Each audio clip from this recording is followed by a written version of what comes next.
Da, da, da, da, da, da.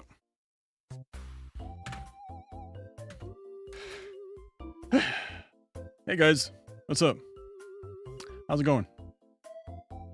How's life treating you today? Welcome guys. Welcome to today's stream. It's a very special, lovely, magical stream that we all love.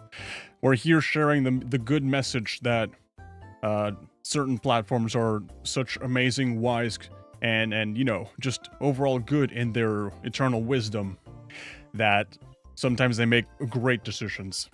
Great decisions. Tarank, Kai on YouTube, Rahman, how's it going guys? Welcome. Welcome, F55. Yo, what's up? How are you guys doing? How's life treating you? I swear no one ever watches the streams. I mean, you're here right now. What are you talking about? Epsilon, what's up? Re-Racer, hello. Cammy, Circus, N6, Ricardo, Frodo Baggins, back from the mountain. Music enjoyer. Hey guys. You guys doing good? You guys doing really good. I'm doing perfect, man. I'm doing perfect. Why? Opinion on Max Verstappen. I have no idea who that is. I have no idea who Max Verstappen is. Anyways, guys, I hope you guys are having a wonderful day. I'm having a great day myself. Mentally stable. I feel like I just... Life, you gotta be mentally stable. That's what you gotta do. What happened? A lot of things happened, man. I've been out of war lately. I've been on a war lately, and I guess I got too powerful at one point. Currently night over here. Sweet. Awesome. It's an F1 driver. I don't really see that much of it. I don't know too much about it. Yeah. What happened? I randomly got the noti and joined stream. Is this clickbait? It's not clickbait, guys. It's not clickbait. Trust me, if there's one thing I will never give you guys, it's clickbait. I can lie about a lot of things. I can definitely lie. I'm a good liar. I tell people I'm 6'2" when I'm really just 6.1 and a half. But you know, you can round it up.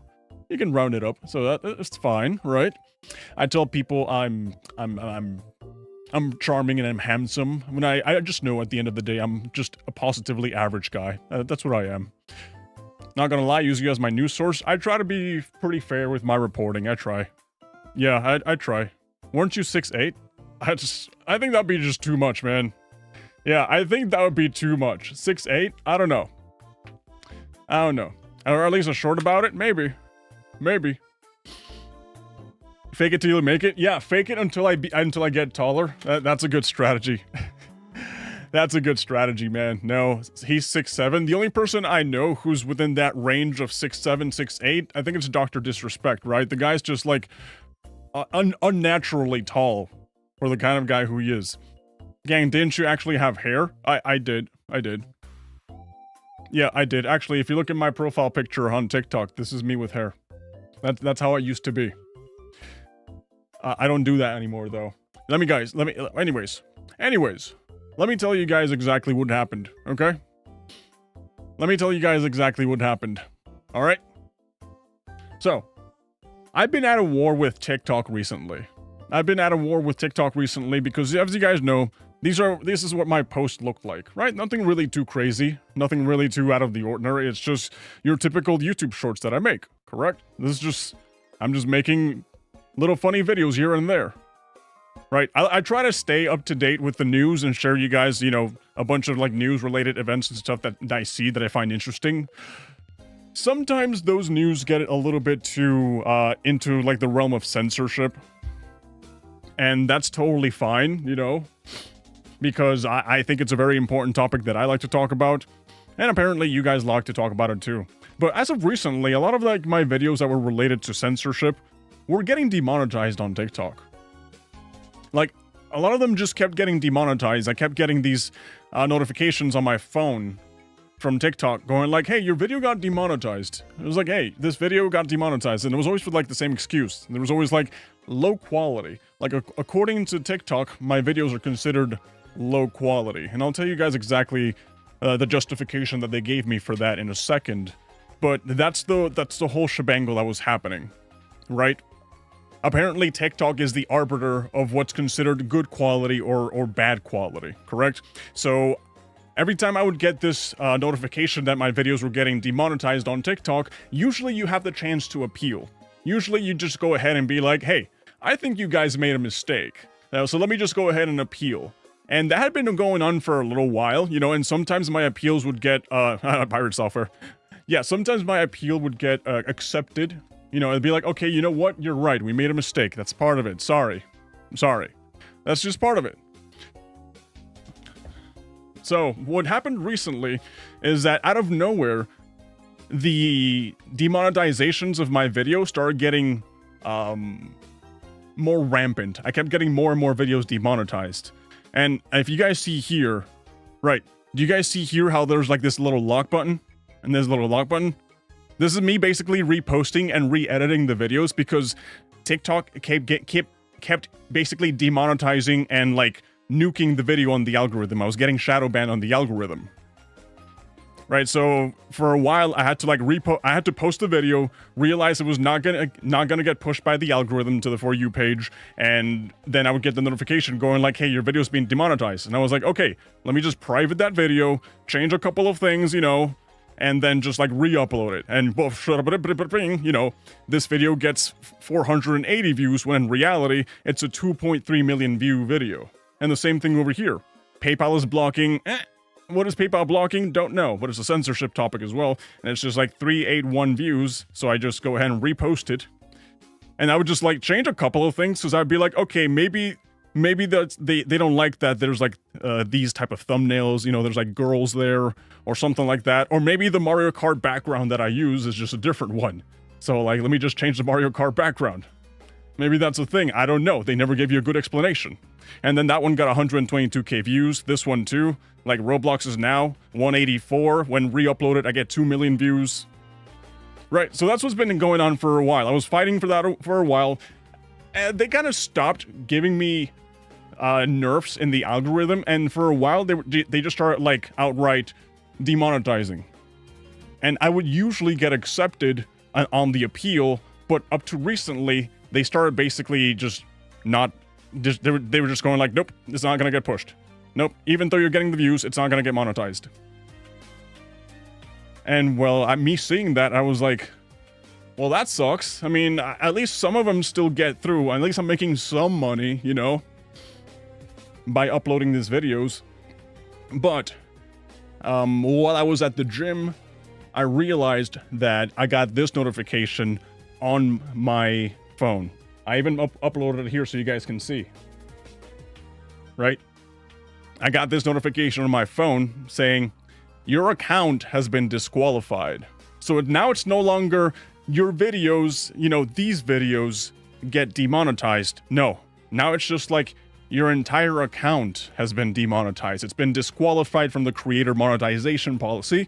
And well, yeah, TikTok has been just an annoying nuisance for the longest time. It really has, man. I haven't liked using TikTok for a while. I only ever use it just to post. You know, I just have the app to just go ahead and post and then just run away from it. But, you know, I was clearly getting views. So clearly my content was getting you know, there was some resonation over there, right? Because this one almost got 1 million views. 500,000 on the Silk Song one. You know, 82, 19, 18. That's still fine. You know, it's still fine. But I got this notification that my account was disqualified. Yes, Chinese Suppression Classic account. Holy, they actually want you banned? Maybe. Maybe. AI moderation wasn't a good idea. That's the thing, though. At first, I thought this was AI moderation. You know, at the very beginning, I was like, you know what? Maybe the AI moderation made a mistake, right? Maybe it's just like they messed up. Of course, they messed up. Because my account... It's the same stuff I upload to YouTube, and on my YouTube, it does fine, right? And YouTube doesn't give me a notification going like, hey, we got an issue with your videos. We got some problems, bro. Right? So if you go to my YouTube, there's like, there's nothing out of the ordinary. Right? I got the exact same crap over here, except of course I got a lot more views here. YouTube though has been kind of weird lately. My views have been down. I'm probably just like over the peak of the schlep drama, and I'm just going back to like my regular average viewership, so I'm not really like pointing at the invisible algorithm boogeyman. I'm just going like, maybe, you know, YouTube is like, you're normal, you get a peak of something that's really interesting, then you kind of like stabilize, and then you get another peak. That's what I'm assuming right now, but that's totally fine with me. I don't have an issue with YouTube right now at all. My main issue has to do with this. My main issue has to do with the fact that they went ahead and banned my account. Well, not banning my account, they just demonetized it. And when I appealed and I told them, hey, you guys are weird, man. You guys are weird. This is what they gave me. Right. This is the reason why they decided to disqualify my account from the monetization program. It says here, violation reason, account disqualified, account with low quality content. Again, they're using this arbitrary measurement of low quality content. And here's the thing. Here's what they're telling me that what's considered low quality, right?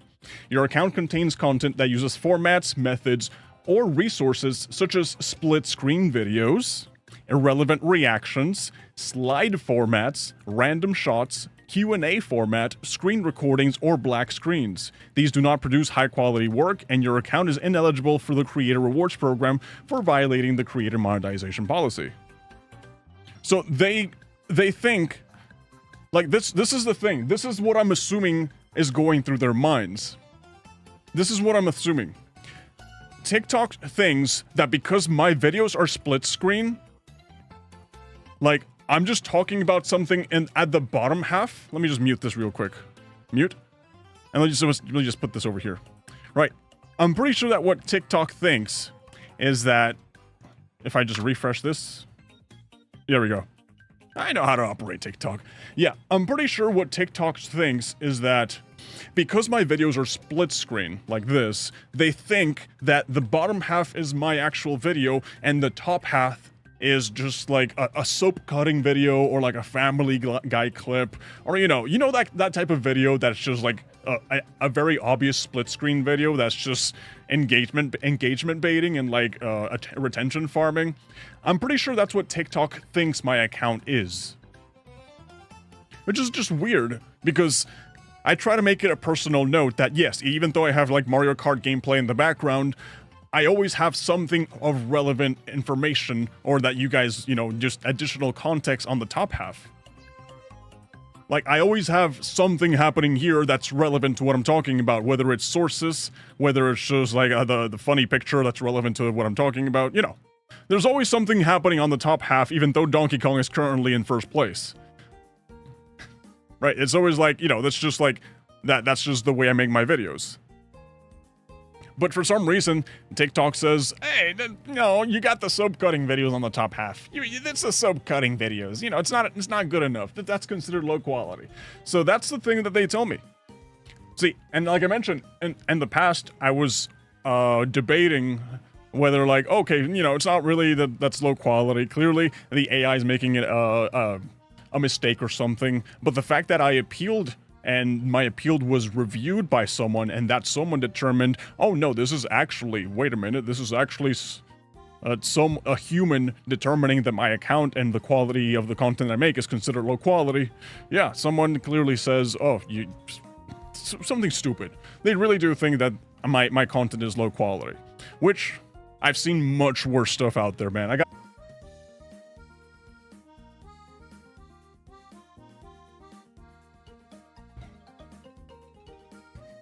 They don't like me because I'm telling the truth. They don't like it when I tell the truth, huh?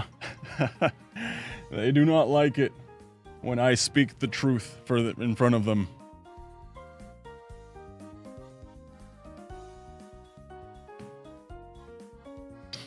Hello again. Hey. Welcome, guys. Welcome. See, I was in the middle of a rant, and they were like, "Nope. Shut it down. Shut it down. He's speaking too many facts."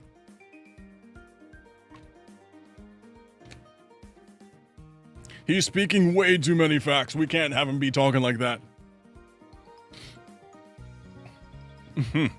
Hi again. Hello. How's it going? All right. The fact you're being banned for low quality before Italian brain rot is crazy. It is ridiculous. Yeah. It is really, really ridiculous. The feds are rushing in. Oh yeah, stream died mid-sentence. I don't know what happened. OBS just crashed.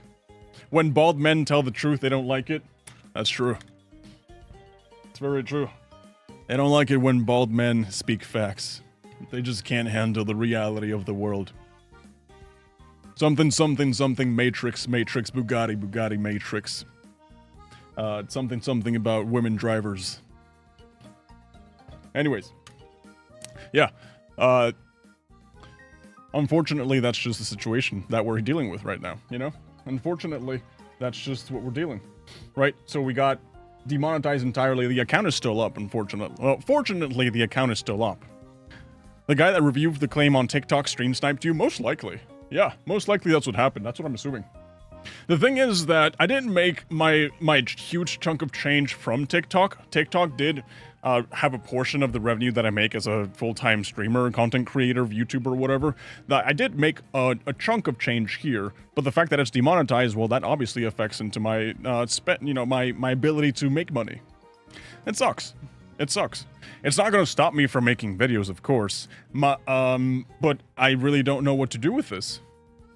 Like, this account is basically dead in the water now. I can keep posting on it, it'll get views, but what am I gonna do with it? Like, I don't really know. Like, one option is to make a brand new account, and then use that account, basically start from scratch, and try to get monetized on that one. But I might just end up having to get demonetized again, because if I keep using the same format that I always use, which is how I edit my videos and how people seem to resonate with them the most, yeah, I might end up getting the same ban hammer again. Wait, you got demonetized? I feel bad for you. It happens. They saw him dropping too much knowledge and stopped him.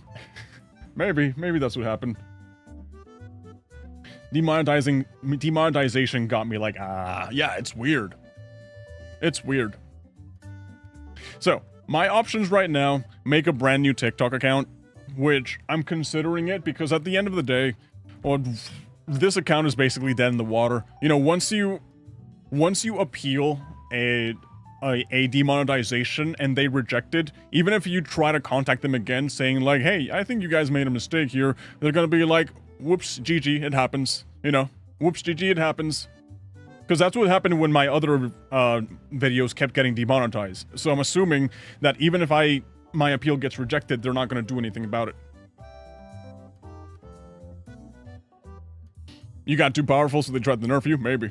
I think you should continue on this account, but change the format and make another account and just, like, tell your viewers to follow it. Maybe. I'll probably make a video here or two going like, hey, I want you guys to follow me on this new account.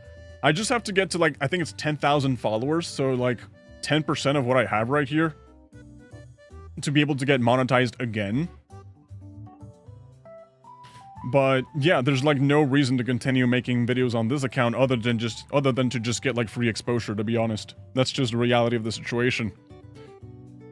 So, I'm pretty sure that's what I'm gonna have to end up doing. But the blessing about this, the light at the end of the tunnel, is, in fact, that... let me show you guys.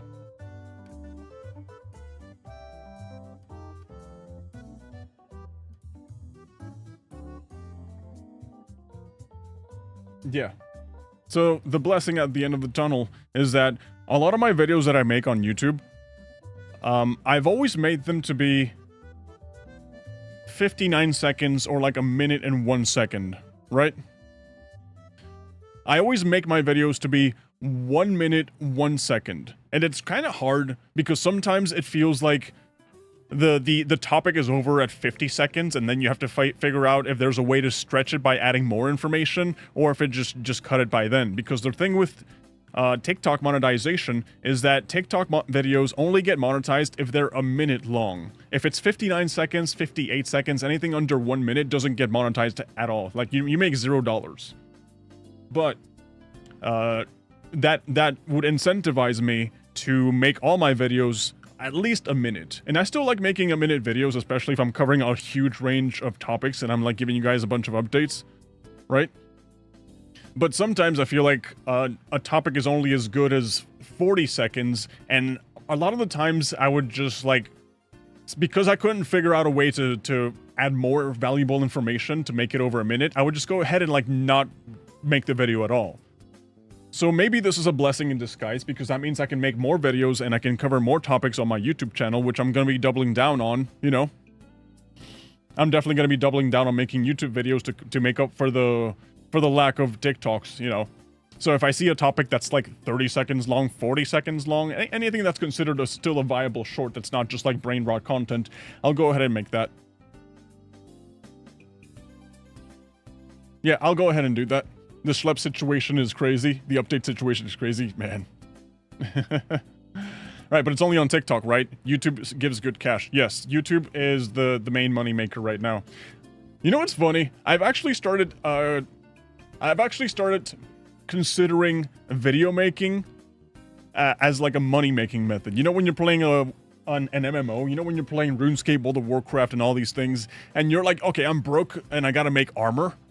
Or I gotta buy armor, and I gotta save up money, and you, like, Google online, old school RuneScape money-making methods, World of Warcraft money-making methods, right? I've started seeing my content as, like, money-making methods, because it's just like, okay, alright, right now my YouTube shorts, that's how I make most of my money, that's how I can sustain myself and keep making awesome content, pay the bills and all that stuff, so that way I can keep entertaining you guys. So that's a money-making method. So I'm always looking on how to expand into making different ones. So yeah, I'm starting to call my the different types of content money-making methods, so that way it incentivizes you to want to make more videos.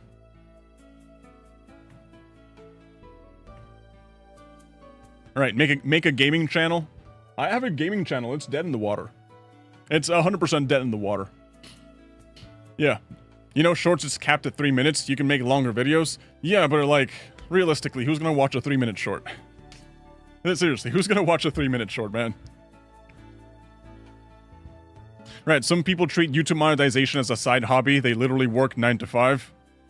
Listen, YouTube is not my 9 to 5. YouTube is my 5 to 5. Sometimes my 6 to 6. Sometimes my 5 to 9. The thing about being a content creator is that you get to choose your own hours, and sometimes I choose to just work nonstop all day.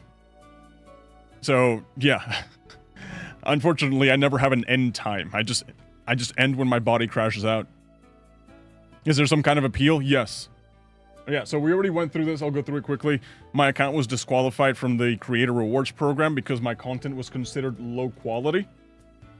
Because I use a split screen video format, which is how all my videos make.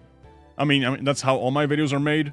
And apparently that's considered low quality because they think that I have Family Guy clips or like soap cutting videos on top. And then, you know, the person reviewing this apparently was an idiot. But you know who else uses split screen formats? Sambucha. Sambucha uses split screen formats, and you don't really consider his videos to be low quality, you know? It's not like you're just pulling retention farming brain rot. I'd be up to watch long-form videos discussing the stuff you normally talk about. Honestly, me too. I would be very happy making that, but I'm just way too focused on making short-form content right now, and I just don't have time to edit long-form videos. Like, right now, I know I say this a lot, but it's because it's what I'm planning to do, and I really want to do it. I can make consistent shorts. Streams are kind of like off the fly, off the cuff. I just have the general topics that we're going to talk about, and I already have them here picked out, you know, just stuff I saw in the headlines that I was just like, oh, this is, like, worth talking about, you know? Long-form videos, though, those are a little harder to make. I'm looking to see if I can find an editor, so that way they can take moments from my stream, clip them up, put a thumbnail with my face, and then just put those there, so that way I can discuss the topics that we'd like to talk about here in a much more longer, nuanced position, so that way you guys can get like the full idea, or maybe even cover topics that don't make it into YouTube Shorts. Because sometimes whenever I'm talking, you know, about something in a short, well, I'm trying to cram as much information as I can into a 1-minute video, sometimes a 45, 55-second video. So there's a lot of context that gets left out, and I try to, like, supplement as much information as I can, and on the top half of my video, the thing that TikTok considers as low quality, right? I try to supplement as much information and as many like relevant information that I can, but sometimes that's not enough and you need a lot more nuance, right? You need a lot more nuance, and I think that's where the long form videos will definitely shine.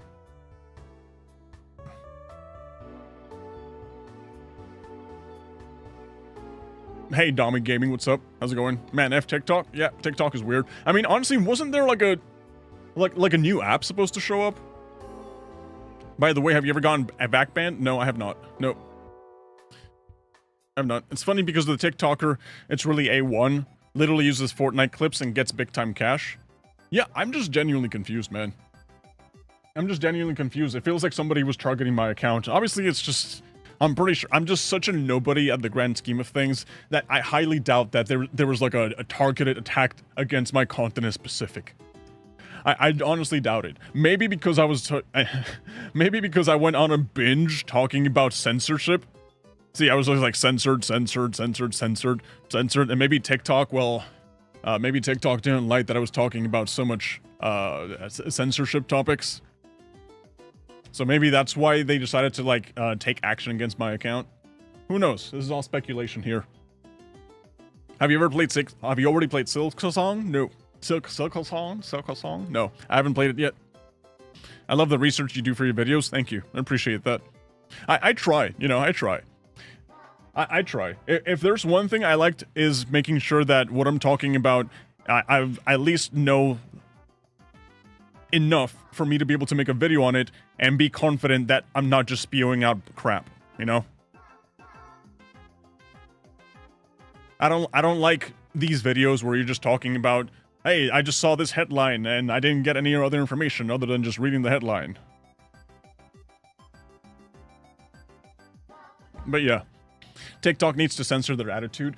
I swear, didn't TikTok have a new account? I mean, a new application? TikTok, new app. Right, TikTok is reportedly, Here we go.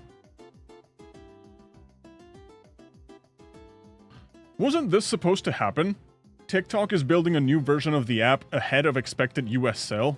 Right, they had like a new thing coming up that was gonna be like not TikTok. Subscribe to read the full article? Oh, screw you. No.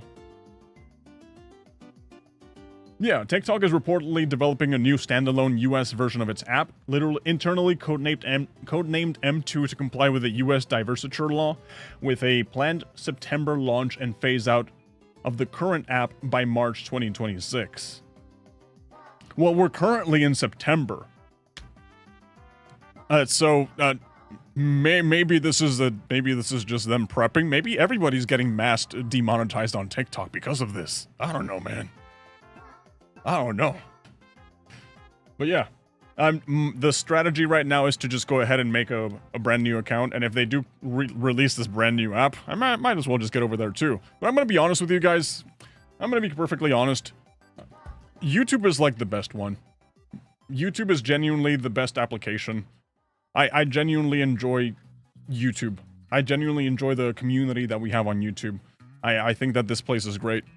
Every other short form or like long form video app is just kind of like a dumping ground. You know, it's like YouTube is like the main core audience. TikTok kind of just exists as a dumping ground. Twitch is dead in the water, to be honest. Twitch is dead in the water. Yeah, but that's just the way I see it. That's just the way I see it. Can you already share some information about some upcoming shorts? I'm so curious. I think I have some ideas. Yeah, I think I have some ideas. Listen, I'm gonna be honest with you, bro. A lot of the times, I find out what I'm gonna make in a short, literally either the night before or the day of. That's just the way I operate. Sometimes I'll have a list, and it's just like, when I have no breaking news idea, okay, I pull from the list, and it's like, you guys have seen my videos that are like, oh, 3 times 4chan users got arrested, 3 times Nintendo lawyers got, they suck, you know? Those type of ideas, I usually pull from like my pool of ideas that I have written down somewhere, when there's no breaking news, when there's nothing interesting happening in the game industry, right? So I go to my news sources, I go to all like the game journal websites, and I go like, what's the cool thing that's happening right now? So it's just like, This is all boring. Who cares about Borderlands 4 recommended specs or whatever? You know, I'm pretty sure some people do, you know, the Borderlands fan do. But, you know, me as a person, I like to consider myself a guy who just talks about a variety of subjects. And I'm not going to make a video about Borderlands 4 specs requirement that's only going to appease the people who play Borderlands 4 and maybe not like the people who are interested in like general topics. So usually I'll just go ahead and go like, none of this is good. Let's go talk about 3 times 4chan criminals saved animals or something like that, you know. You know, I just have some really cool ideas. And of course on the Discord. Of course on the Discord, sometimes you guys give me ideas too. Like sometimes on the Discord server, you guys are sharing me ideas. Like for example, someone here shared the Splitgate peer-to-peer support stuff, and I was like, much appreciated on the update, thank you. And then I made a short about this, and I got like a billion views, and that was awesome, you know. So that's kind of where I get all my ideas.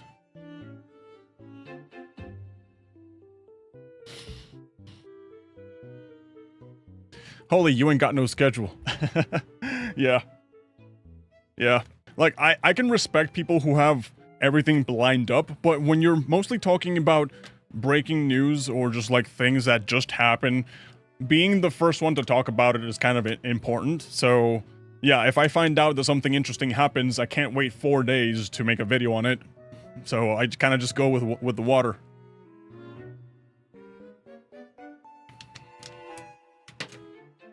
Well, I'm gonna head out. My phone's about to die. Alright, thank you for stopping by, dude. I appreciate it. The chat conversations are getting a bit off topic in some areas, and I get no help. That's okay. Yeah, it's alright. First time viewer of this channel, and I do respect the work. Hey, Julius, what's up? How's it going? Did you hear about Bennett Foddy's new game he's making, Baby Steps? Is that the one? Yeah, Baby Steps. I'm actually really excited to play it. I'm still trying to beat a difficult game about climbing. I've been playing that, and I've been struggling. But yeah. That's just the way it is, man. I gotta try to find a way to beat it.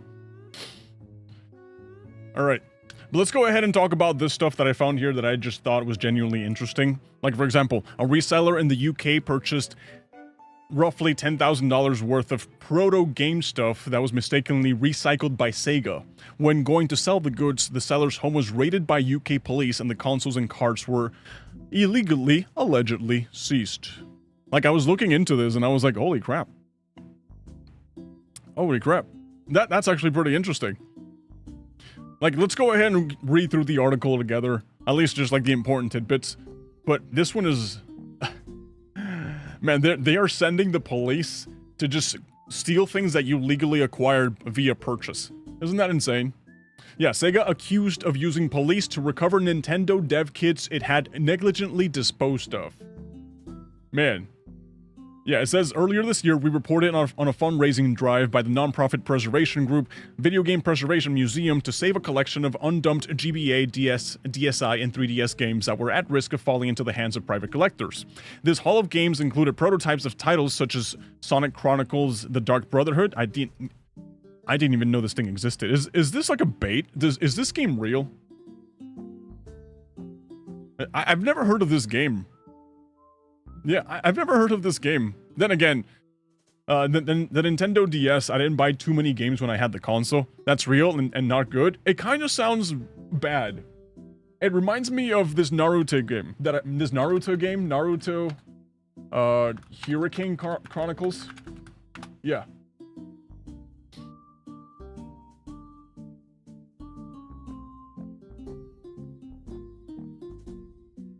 No, not Hurricane Chronicles, because that's just Shippuden. There was a game for Naruto that came out. Dragon Blade Chronicles or something like that. Dragon Blade. Yeah, this one for the Wii. I remember this. Did you guys ever play this?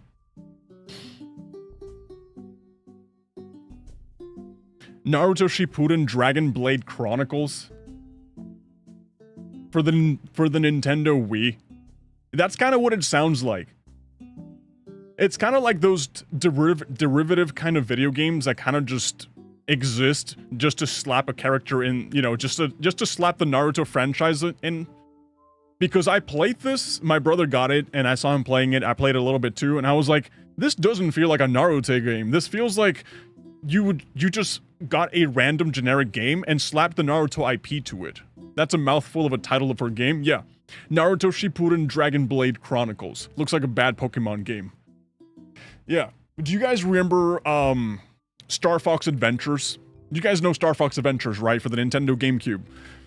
That was actually supposed to be a video game called Dinosaur Planet or something, but when they pitched the idea, the people at top, I don't know who's making, I think it was Nintendo, they were like, you know what, Dinosaur Planet, that's never gonna sell. What if we stick Fox from, you know, the Star Fox franchise into your game and then make it a Fox game, and then it's gonna sell more because it'll have Fox on the title, even though it's not traditionally a Star Fox game.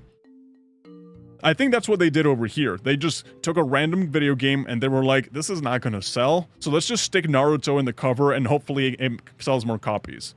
Right, so whenever I'm talking about this, that's what I'm thinking about happened here. Sonic Chronicles The Dark Brotherhood. It sounds hella sketchy.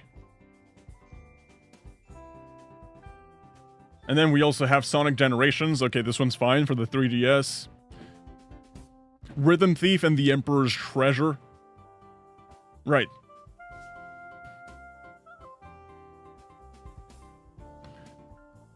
Okay, so, yeah.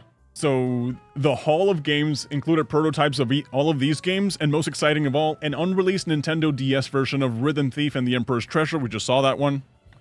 Right. So in July, things took a turn for the worse, and it was reported that the seller of this collection was raided by British police and the hall was seized. That is kind of weird, though. That is kind of weird. My internet is crap, I might have to leave. Alright, man. Hopefully we'll get you some Starlink internet or something. Do a barrel roll. Yeah, I feel like Dinosaur Planet could have went hard. I think so too. But they also made a really good Star Fox game by implementing Star Fox into the IP. So, yeah. Apparently it says here that the seller, who wishes to remain anonymous, obtained the collection as part of his business. I have been running an online resale business for many years, specializing in used electronics. Whether fully working or sold for spare parts and repairs, my stock typically comes from office clearances, house clearances, recycling centers, and scrap yards. He tells Time Extension. Okay, here's a picture.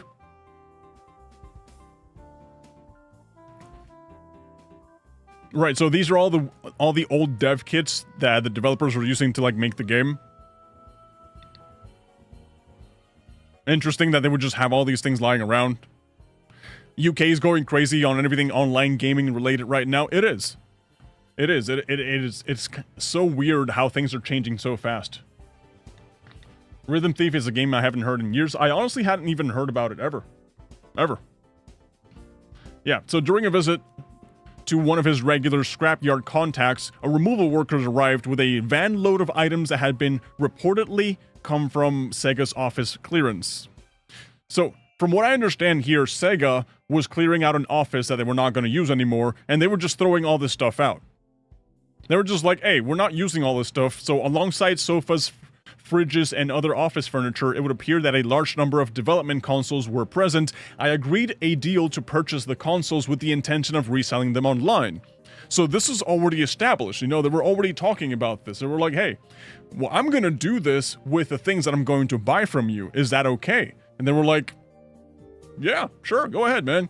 Exactly as I've done with countless other items over the past decade, says the seller. He paid around 10,000 British pounds for the items. And based off what the seller is alleging, right, the seller claims that around a month before the raid, a private investigator, later revealed to be acting on behalf of the Sega, approached him pretending to be a prospective buyer. On July 14th, 2025, the seller's home was raided and he was arrested. This took place around 3 months after the purchase of the items.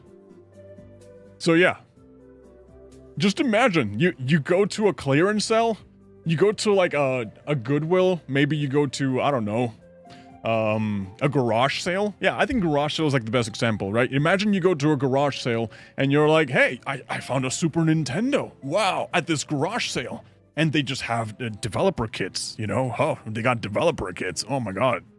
Right? So you go ahead and you give them some of your hard-earned money, and they go like, okay, fine, here's the developer kits. And you go like, cool, I'm a reseller. I'm going to sell these as I do in my business. And they're like, best of luck to you, man. And then your house gets raided by the police and they confiscate literally everything that you have. Oh man, yeah. I was woken up at around 7:30 a.m. by a loud knock at my door.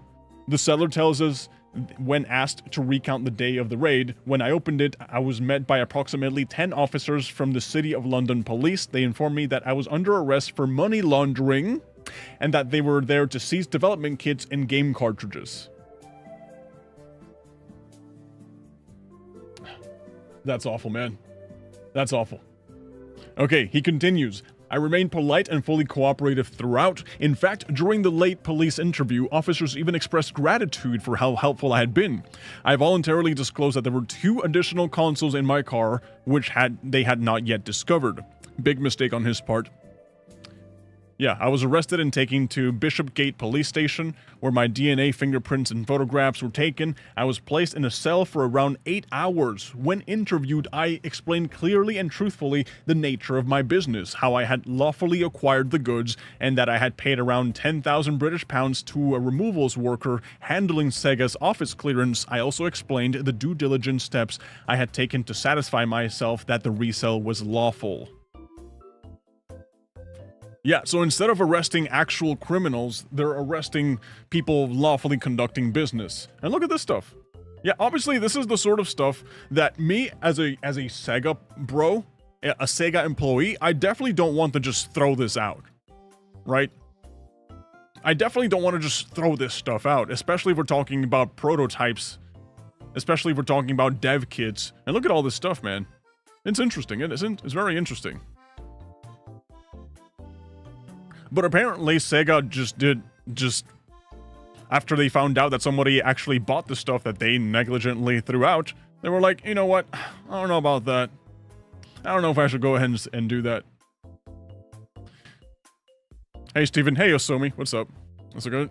Of course, they say it like he is at fault. Right. It's so weird. It's actually so weird. This is literally dystopia. It really is. Yeah. Yeah. So it says here, during the interview, the seller asked the officers whether the issue was that Sega had disposed of these goods and later regretted it, or whether they were alleging the items had been physically removed from Sega without permission. According to the seller, one of the officers' body language shifted immediately. He almost scoffed as if surprised that I would raise such a distinction. That moment confirmed to me that the legal basis of the raid was deeply uncertain and that I would need to investigate further. The seller was released under investigation without even being asked to sign the release form. Upon returning to his residence, he discovered that the police had left behind all the accessories, cables, and other items, seizing only the consoles. That selective seizure reinforced my concern that something was not right. The seller claims that Sega had been entirely silent throughout this process, despite him sending multiple formal legal letters. He adds, they are now named in 6 separate pre-action protocol claims. Despite this, they have not once engaged in dialogue. The seller even wrote directly to Sega's CEO, warning him of the scandal that was about to unfold and inviting the company to resolve the matter confidentially. As a British person, I admit that this is a bit ridiculous. It really is. This is a certified British moment. Now, I think they stole the money, poor man. Yeah, that's the weird part. Yeah, that's actually the weird part. They could have just invited him to the police station or sent letters to talk about this first thing rather than raid his home at 7:30 a.m. in the morning. Right. At least let me get my coffee first, right? At least let me get some breakfast before you raid my house. Pretty please. Pretty please. I would appreciate that. But yeah, British police. Ain't those the same people who are just arresting people for making a post on social media? Aren't those the same guys that will just go ahead and arrest you for saying that you like bacon? You know, I'm pretty sure those are the same police officers that were doing that, right? The state of the UK, British land, London. That's what it's called. Not British land. Yeah, London also falls under the UK, right? I just see all those headlines all the time of how the police over there is acting, and I'm just like, are you guys serious? Are you guys serious, man? Every day I feel a little bit more relieved that I live in the US. Even though the US lately is also crazy as well. I gotta say that. Everywhere's kind of crazy. Yeah. All right. So this last part I'm going to read because I'm not here to just like read entire articles out loud, but this is important. It says, however, he feels that all of this is merely part of an attempt by Sega to recover items that it should have never allowed to have been sold. My concern is that the goods were never properly held by the police at all. I believe the warrants were used as a vehicle for Sega to recover property they had negligently disposed of, and that the items were handed back to Sega outside lawful process. I now suspect that they may have already been destroyed. That would explain the wall of silence. If the public learned that Sega had used the police to seize property I lawfully purchased only to destroy it, the scandal would be undeniable. Awful. Absolutely awful. Absolutely awful. So yeah, I think this one shows a little bit more detail of the kind of stuff that you have here. Is that I don't know if that's like a Sonic mask or something, or like a Sonic little figurine. No, not a figurine. Like a little balloon. Looks like a balloon.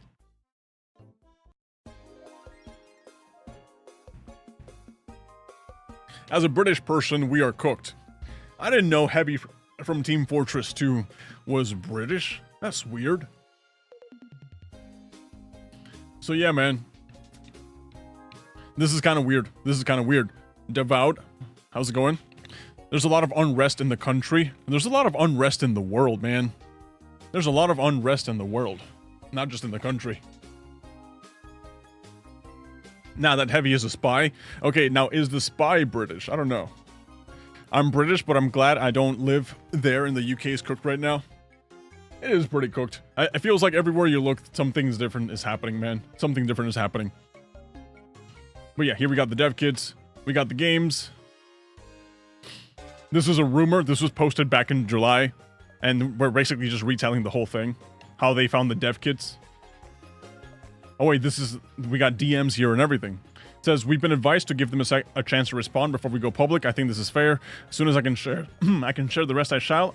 I apologize for being cryptic here. That's the main concern. Okay. Oh wait, you blah, blah, blah, blah. Okay, his just saying like, hey, we can't really confirm or deny this. Okay, they're just like saying, can't confirm or deny. Cool.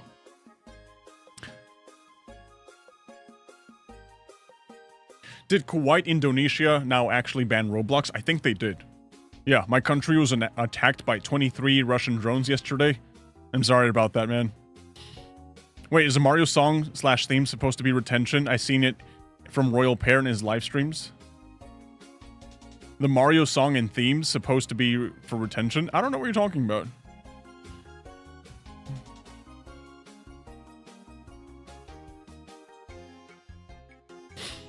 I don't know what you're talking about. What do you mean? So yeah, I saw that happening, and this is dumb. This is really dumb. I'll probably make a short about this tomorrow. You know, this is another reason to live stream more, because we can go over these sort of things and just look for ideas for shorts. Another interesting thing that I saw, that some people are gonna hate here, man. A lot of people are gonna hate. I feel like Nintendo hate is so common that maybe I should be talking about this first. Maybe this is the first thing we should talk about. Because it's Nintendo doing the Nintendo thing. Nintendo's just doing the one thing they love the most, man. It says, Nintendo acquires another patent for character summons as Palworld lawsuit continues. Oh boy. Oh boy. Alright, what are we talking about now?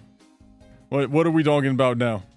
It says, Nintendo has acquired a new patent for summoning a character and letting it fight another as its Palworld lawsuit continues. During this Nintendo v Palworld lawsuit, we've seen the former acquire and modify several patents. In July 2025, one of its patent claims regarding smooth switching between flying and riding objects was modified. Nintendo has also acquired 2 more anti-Palworld patents a few months before this. Now, I don't know if Nintendo's just trying to acquire this as strictly anti-Palworld patents or just like in general. Do you guys think that Nintendo's strictly going like, this is something Palworld has, let's make a patent right now just to attack Palworld, or they're just doing it in general? Like, do you think if Palworld didn't exist, Nintendo still wouldn't go after these patents? This is like the third time they tried to sue Palworld. Oh, no. The lawsuit is still going on. The lawsuit still, you know, the one lawsuit is still happening. It's just like Nintendo's been secretly altering, well, I guess not secretly, you know, they've been altering or acquiring more patents to strengthen their case against the Palworld lawsuit, which I don't know exactly if they can do that. Are they allowed to do that? I'm not a lawyer. I don't know. Nintendo just thinks they own the law. Though, please, can they sue Ark? That'd be the funniest title, and also give me another thing to say. Some people who've been pissing me off IRL. Okay. What is Palworld? It's Pokemon with guns. Yeah. So if you guys don't know what Palworld is, it's the game that was made back in 2022, I think it was. It's been a while now, Palworld. Yeah, it's the game that was made in 2020 something. Here we go, Wikipedia. Palworld is an upcoming action... No, it's not upcoming, it's already out. It's still in early access, though. It was announced in 2021, and in January 2024, it launched in Xbox Series 1, Windows, and Xbox, you know. It's basically the Pokemon with guns. It's a really awesome survival game. I've played it a lot, and it's really fun. But Nintendo's had some really big issues with it because, you know, the pals, a lot of them just look like straight Pokemon rips. A lot of them just look like straight up Pokemon copy pasted.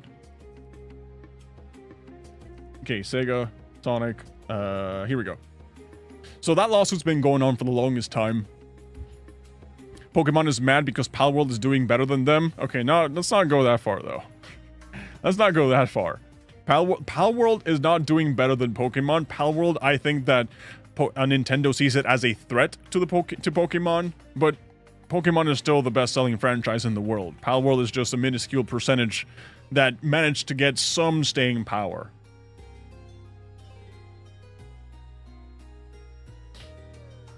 Alright. It says, Nintendo's new patent could impact every game that features summoning characters and letting them fight each other. Yeah. But the thing is that how does that work in terms of, like, backwards compatibility? Because I'm pretty sure that other video games have this mechanic where you summon a creature and you let them fight. It's wild to patent a game mechanic. I think they actively hurt development of future games, for sure. Dark Souls? Alright, because in Dark Souls you can actually summon, spirits or something, right?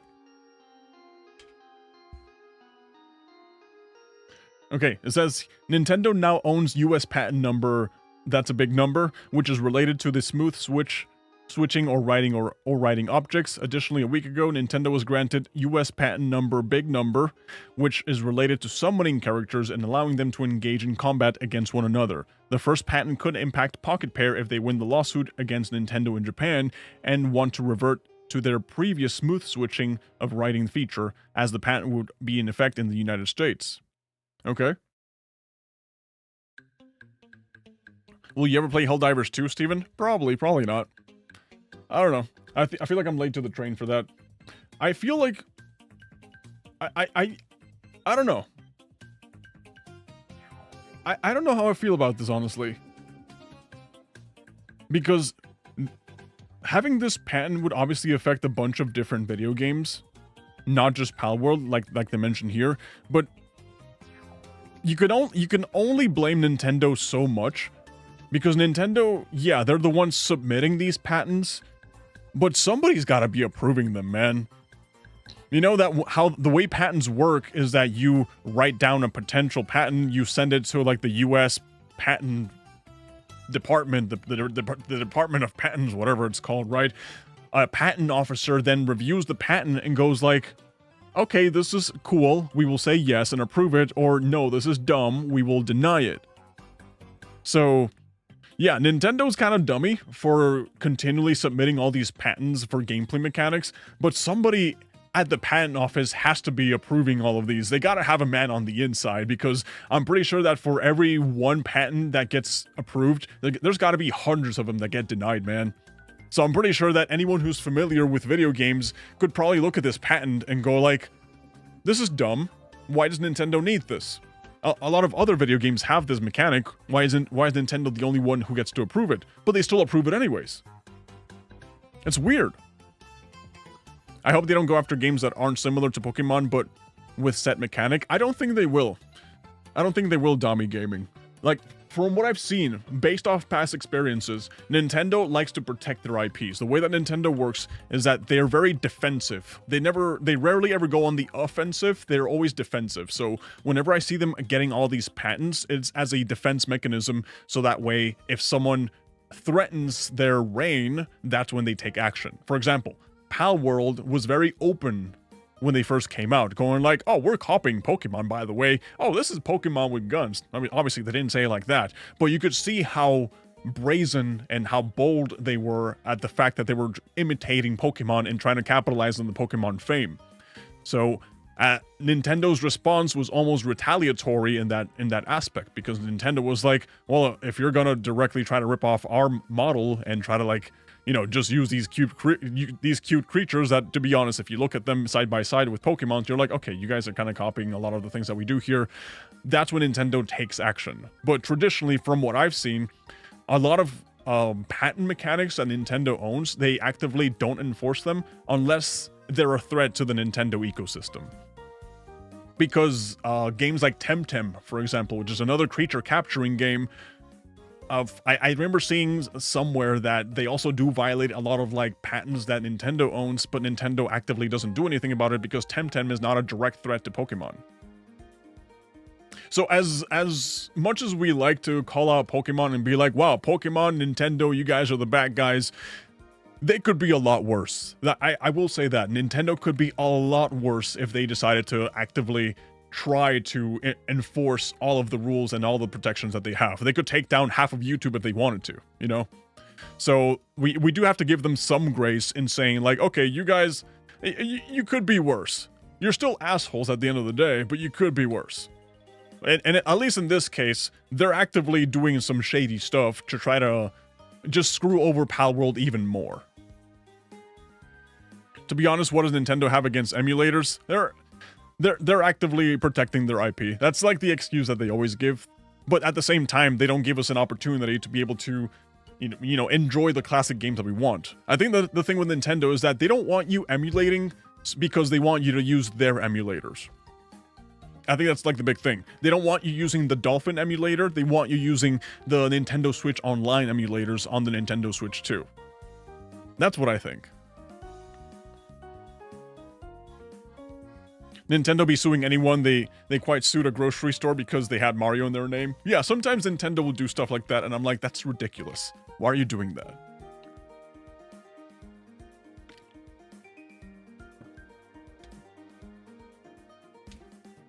That's actually ridiculous. Okay, so here's the details of the patent that we should be aware of, right? It says the new patent that Nintendo has acquired could pose a problem not only for Pal World, but also any other game that features or will feature character summons that fight each other. World of Warcraft has character summons that fight each other, by the way. I don't know if they still have it, but they had like the pet battles, right? So you have like pets that you capture and then you summon them and you fight other pets. So maybe that they will get affected in that too. Nintendo's new patent comprises 6 claims. Check them out below. First one states that there should be a PC, console, or any other computing device for the game to run on. So ridiculous. Oh, by the way, the game has to run on a computing device. That's part of the patent. Of course, of course. Of course. Secondly, players should be able to move a character in a virtual space. I like how they just have to define literally what it means to be playing a video game in this patent. Okay, the subsequent claim states that the first character should be able to summon a sub-character similar to how Pokemon are summoned. Okay. The fourth claim talks about summoning this sub-character in a space where there is another character and they are instructed to fight. The fifth claim describes a different scenario in which the player can summon a sub-character in a space with no enemy characters to fight. And the final claim talks about an automatic battle being triggered when the sub-character walks in the direction of another character. Looks like they're so specific, man. Oh man, that's interesting. That's so interesting, man. That's so funny. That's so funny. All right, yo, I'm new to the live stream. What's the topic? The current topic right now is Nintendo patents and how they just acquired a brand new patent. Yep, they just acquired a brand new patent in their everlasting fight against PAL World. It says here, in other news, Nintendo recently updated its detachable dual screen patent. Detachable dual screen. What are your thoughts on Nintendo's? Okay, we're not gonna go to the forums. Right. What do you think is the most milked gaming genre ever? I don't know. Probably Metroidvanias. Yeah, probably Metroidvanias. Yeah, Ferrari once sued a children's healthcare organization because they patented the name Ferrari they wanted to use for their next car. Never forget that Nintendo believes you are so foolish that you don't know what a video game is. Yeah. Though, to be fair, you know, sometimes you gotta be hyper-specific with this sort of stuff. Like, back when I used to work at a manufacturing plant, manufacturing drugs for people to consume, obviously, like, healthcare drugs. You know, not the bad kind, the cancer treatment kind of drugs. When you're writing down a documentation for how to operate a certain machine, you have to write it in a way that someone who's never heard of certain machine, the certain machine, can operate it. You know, you have to write it basically for like monkey IQ levels. You have to be extremely specific and extremely dumbed down. So it's kind of like this, right? You have to go like, by the way, if you want to know how this patent works, well, there has to be a computer. And then the computer has to have a character inside of the computer. Also, there's a mouse and keyboard to operate said computer. And now you'll press this button and that's going to make the character do something. And then now you talk about sub-summoning a character that your character summons, and that character might actually just actually do some fighting and whatever. So I do agree that sometimes you got to be super specific to this sort of stuff, but I can't help but still look at it and be like, come on, man, that's so stupid. That is like so stupid. Oh man, it's funny. It is really funny. If they can do that, should the creators of Wild Street patent having pets in video games? I've never heard of Wild Street, but maybe. Bro was the legal Walter White. We love that. I don't think so. I don't think so. Do you still think GTA 6 will break the entire internet? Yes, 100%. Even if it's $100, even if it's $120. Yes, I think they will still break the internet. More so than Hollow Knight Silk Song. More so than Hollow Knight Silk Song, because there's a lot more GTA consumers than there are Metroidvania consumers in the world. So yeah, this is the funny part. Nintendo at it again. Nintendo's at it again, man. Nintendo's detachable dual screen patent has been updated. Isn't this just like the... Isn't that the patent for the Wii U? You know, having detachable dual screen? I don't know how that works. Yeah, Nintendo has recently updated its detachable dual screen patent. Nintendo and patents are two words that we have been listening to together. Okay, whatever. Is Nintendo going to announce a detachable second screen for the Switch too? That would be kind of weird though. Spotted by GameRank's Mike Odyssey on X informed players about the update on the Nintendo's detachable dual screen patent. Their post reveals that the update was released yesterday, August, that was a while ago, accompanied new images. Let me just look at this. This just looks like a Wii U. Kind of. GTA is the biggest game franchise, so it'll break a lot of metrics. Yeah, of course. Of course. It'll be even crazier.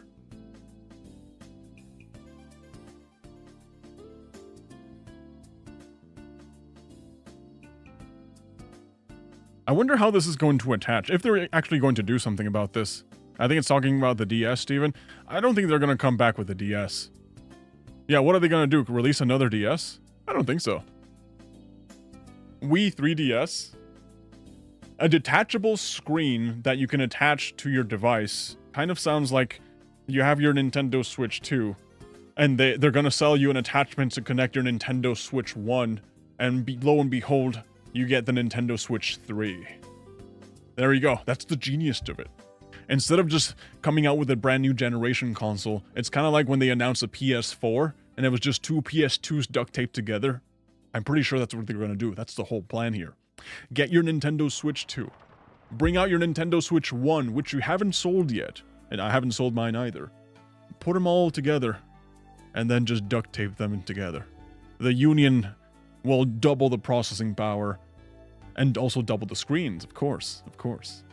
I think that's what's going to happen. How many Switches do you think they're going to make? I don't know. I think the Switch 2 might be the last one. They might actually come out with something new and innovative next time. I don't know. I'm not really sure.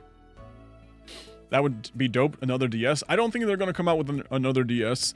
I think that the Nintendo Switch is the bridge that connects console to like handheld devices. You know, I think the 3DS and the Wii U existing at the same time, and then out of nowhere merging into the Nintendo Switch was like the grand unison, the great comeback for Nintendo that just made everything make sense, you know? I don't see them going back to smaller consoles anytime soon. After you release the Nintendo Switch, it's just like, well, you got the best of both worlds. There's no way you can innovate in one side or the other. You could just keep making this thing, but better.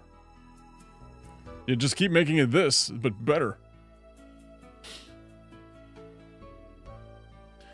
So yeah, I don't know how truthful or how untruthful this is. It looks cool. If they do something with it, awesome. If they don't, I guess, you know, it happens.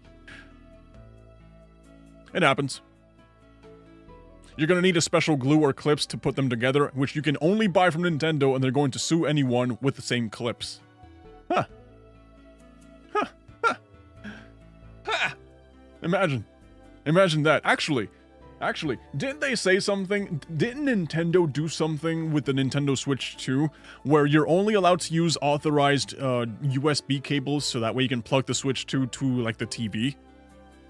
Basically saying that you can't use unofficial docks, you gotta use like the official cables so that way you can properly dock your Nintendo Switch 2. I think I remember seeing something like that. I could be wrong. But I do remember seeing something like that and people getting very upset at it. Like, people are always upset at Nintendo for one way or another. It's just that it's just that sort of nature, you know. That's just what we do. Steven, if this happened in 2008, Anonymous would have nuked Nintendo? Probably. By the way, you realize Activision, the company responsible for Fortnite of Duty, canceled some great games? What kind of games? How have you been lately, Steven? I've been doing good, honestly. You know, despite the fact that I've gotten demonetized, despite the fact that platforms actively hate my content, and I understand, I totally get it. It doesn't bother me. Let me just put on these shades so you guys don't see me crying. Despite the fact that this happens, I'm actually having a great time. I'm actually having a wonderful time. Are these crooked? Maybe they were. No, I've actually been doing really great. I thank you for asking. Yeah, I've been very consistent with the gym lately. I've been very consistent with making sure I get outside and touch some grass. Which, by the way, if you guys haven't touched some grass in a while, I highly encourage you to do it. It's really good for your mental health. I've been very consistent with my shorts too, you know? I'm just looking to expand into, like, doing more than just shorts. It's just kind of hard, but always doing the best. Always just try my best. That's what's important. Yeah. What YouTube advice would you give someone starting out? What life advice would you give? Work hard, suffer a lot, and make yourself be responsible for a lot of things. That's it. That's it. YouTube advice: get comfortable posting shorts. Like, if I had to start a YouTube channel in 2025, shorts. 100% shorts. Yes. Like, the strategy that I would implement would be, if I was starting a brand new YouTube channel, would be this. First of all, shorts. Make lots of shorts. Shorts are fun. Shorts are good. Shorts are easy. In fact, they're so easy, you can make a good quality short once a day. And if they're good enough, you can actually blow up pretty easily. After you've gotten comfortable making shorts, start making long-form videos. Because long-form videos, it's a lot harder to explode and get a lot of viewership and traction with these ones. And if you want to implement live streams, well, do them too, but just know that live streaming is not the most important thing unless you're already kind of like recognized. That's all. I watched you for the tier list. I like making tier lists. I really do. They're very opinionated. I like videos where I can actually just tell you guys my opinion, or just share my take, you know? I like sharing my take, because I have very good takes. I have the best takes in the world. I have the most optimized takes in the world. You guys You have takes you guys wouldn't even believe. But I also understand that sometimes, you know, you guys will look at a video on the internet and go like, who the hell is this guy and why do I care about his opinion? So sometimes I'm just like, you know what? We'll do the takes every now and then. But yeah, if you want to like actually get some exposure, do shorts. After you get uncomfortable with shorts, do some longs, and you can just splash some live streams here and there.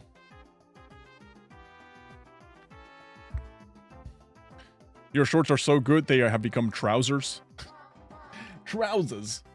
Oh yes, trousers. Today it's harder to blow up with long form, unlike back in like 2019 or 2015 when Minecraft was huge. The thing with long form videos is this. My problem with long form videos is the title thumbnail. If you have a good title thumbnail, if you know how to sell an idea, if you know human psychology to a degree, that you can actually just incentivize, pique people's interest by giving them a proper title thumbnail, then people will click. You know, it'll get to the point where people just will click. I'm very bad at that. I admit that. I'm very bad at making title thumbnails. I'm terrible at making thumbnails. I'm really bad at making thumbnails.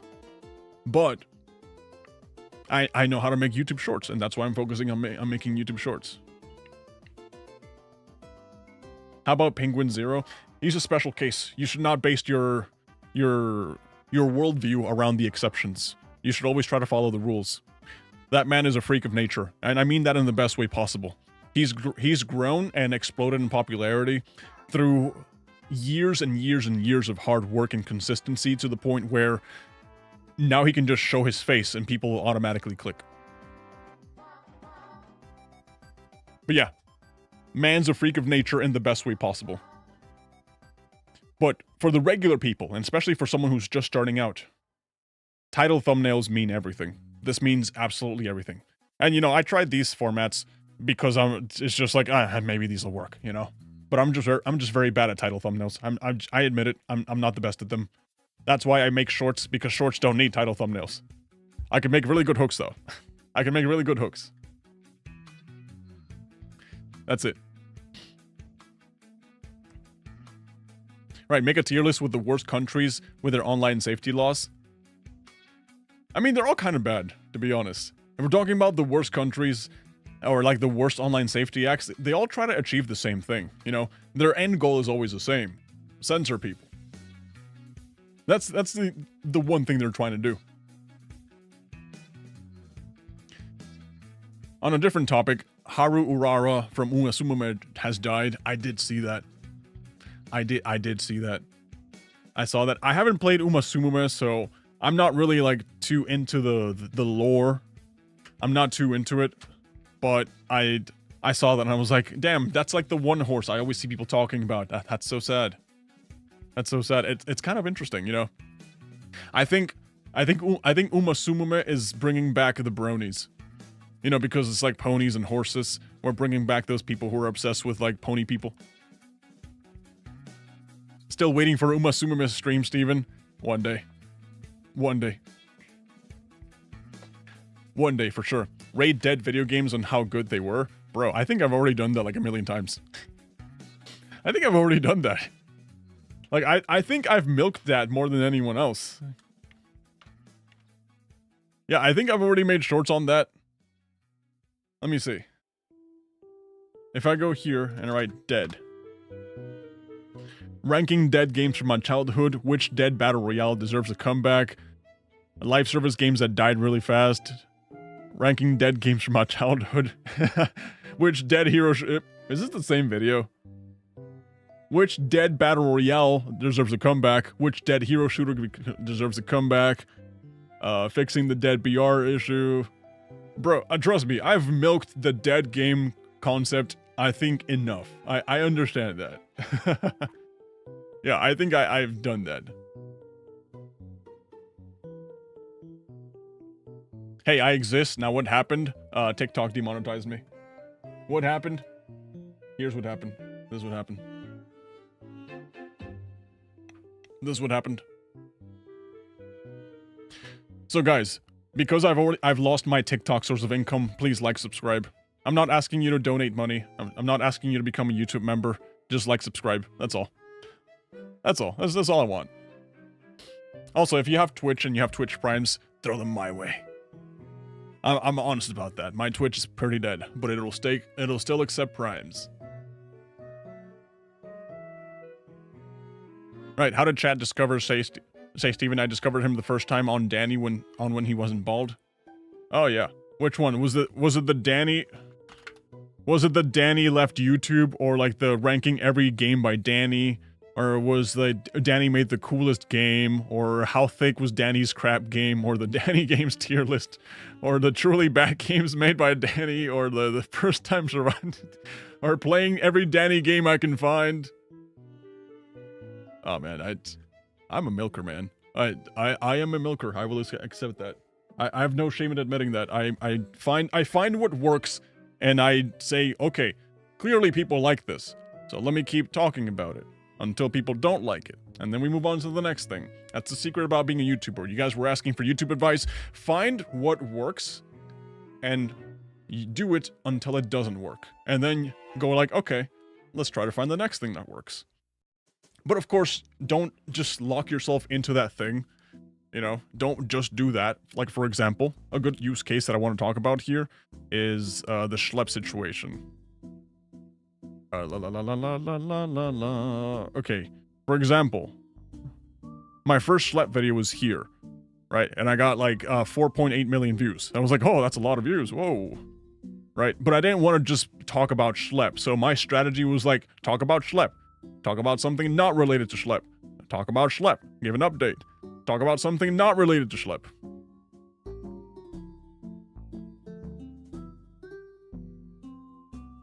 Talk about schlep. Talk about schlep. You know, it's like if you find something that works, that people are genuinely interested in hearing about, don't look at it as you milking for content. Sometimes people are genuinely interested on what you have to say, or they want more updates on the situation. So that's the way I see it. If like people really resonate with this sort of content, just keep doing more of that, because clearly people are interested. But don't do just that unless you want to be locked in and being known as that guy. Man, I miss Danny. Same. Wait, Steven had hair? I mean, we're all born with hair. I mean, I still have hair, you know? You guys see the hairline. It's still there. I'm not like most bald streamers out there. I'm not like, who's bald? Have you guys seen Tectone? Tectone's hairline is like over here. Yeah, his hairline's over here. Mine is still here. I still have a full head of hair. I just purposely choose to shave it off. You know, because that's just the look I'm rocking. So I feel like I have stolen valor when it comes to being bald, because I'm not really bald. I'm only pretending to be bald. Tyler 1, that's a good one. That's a good one. Jerry Rig Everything, I don't think I've seen that one. So it's like an on-off switch, yeah. Yeah, he's my main baldy. Exactly.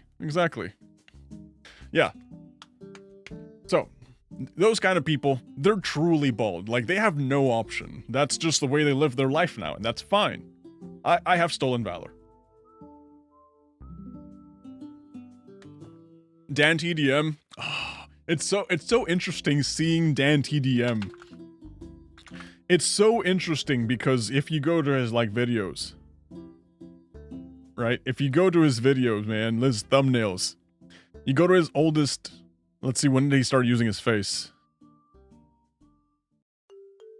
Okay, maybe it's better... God, this is still 12 years ago. Okay, let's go to latest. Yeah, you can see the hairline slowly receding with the thumbnails, man. And it's an interesting situation, man. It's really interesting.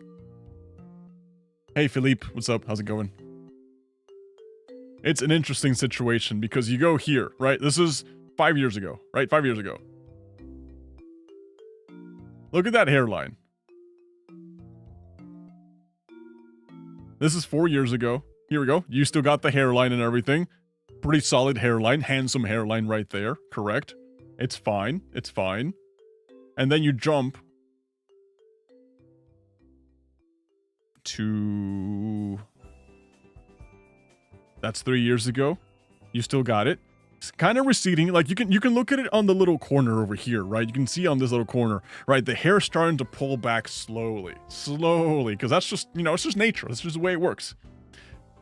Right, and then you go a little bit further. Oh, the hairline's still there. He was doing that thing that everyone does, and I used to do as well. That you kind of just like take this and you just brush it forward to hide the hairline. Yeah, I used to do that a lot too, because I naturally, even though I still have a full head of hair, I naturally have like my thing is like right here. Right.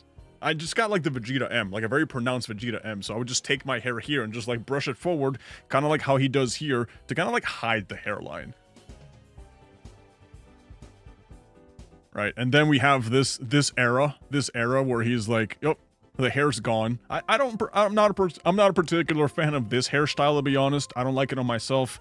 I think that I much prefer this hairstyle for Dan TDM. That's just a random man's opinion. But now he's going like the full-on bald. Now he's going full bald, and you know what? It looks good. It looks good. This is genuinely good. I forgot. I gotta play Deltarune. Yeah, I gotta play Deltarune. Vegeta's hairline is way more obnoxious. Yeah, it really is.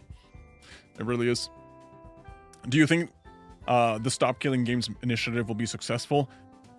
I don't know if it'll be successful or not. There's a lot of people that are coming out, a lot of politicians that are coming out backing it, so that's always good to hear. I don't really know what are the chances that it'll actually succeed. I hope it does. I hope it does. But the best thing we can do is just raise awareness on the situation. Yeah. That's the best thing you can do. You know? Because when it comes to like the Stop Killing Games petition and these other petitions that I already made a short about, but it's always important to bring up just in case people haven't seen the short. These government petitions aren't change.org. You know? They're not like random nonsensical petitions. They're actual good petitions that are presented in front of the government. And right now, these petitions that are ongoing, which is the UK petition, the Australian, the Canadian, these are all for the parliaments and the governments to hear about payment processor censorship, which I think is really important, you know? I think it's really important. So I think that the best thing we can do as consumers, as gamers, as someone who wants to see some actual change is to at least let the governments know, like, hey, we want this to happen, by the way. We definitely want this to happen. So the UK petition, the Australian, and the Canadian, here's the numbers, because in my short, like I mentioned, my shorts are so rapid fires that I can't really just go like, hey, here's the link and this is how you search it up or anything, right? So if you live in the UK right now and you want to help fight against payment processor censorship, best thing you can do, honestly, is just look for this person, Aeromancer SFW, or just literally Google search ban payment processors stopping services based on objections to legal content.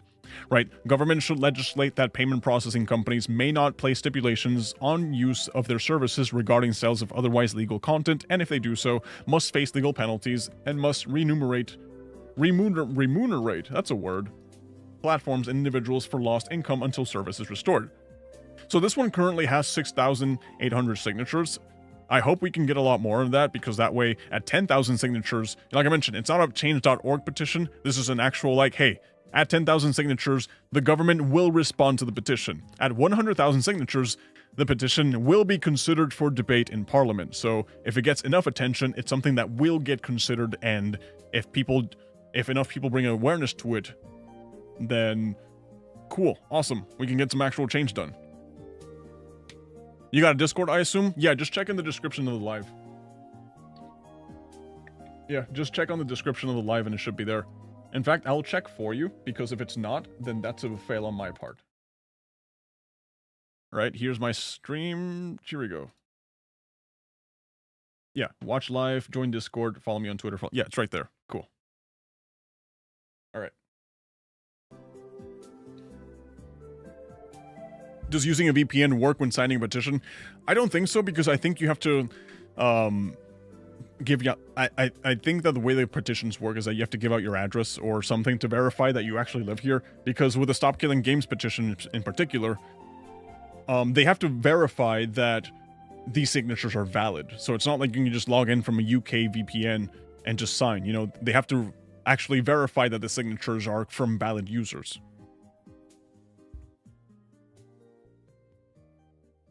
Right, didn't it get 1 million signatures, or am I just stupid? That was the Stop Killing Games campaign. This is a different one. This is for payment processor censorship, and this is the UK government and parliament petition.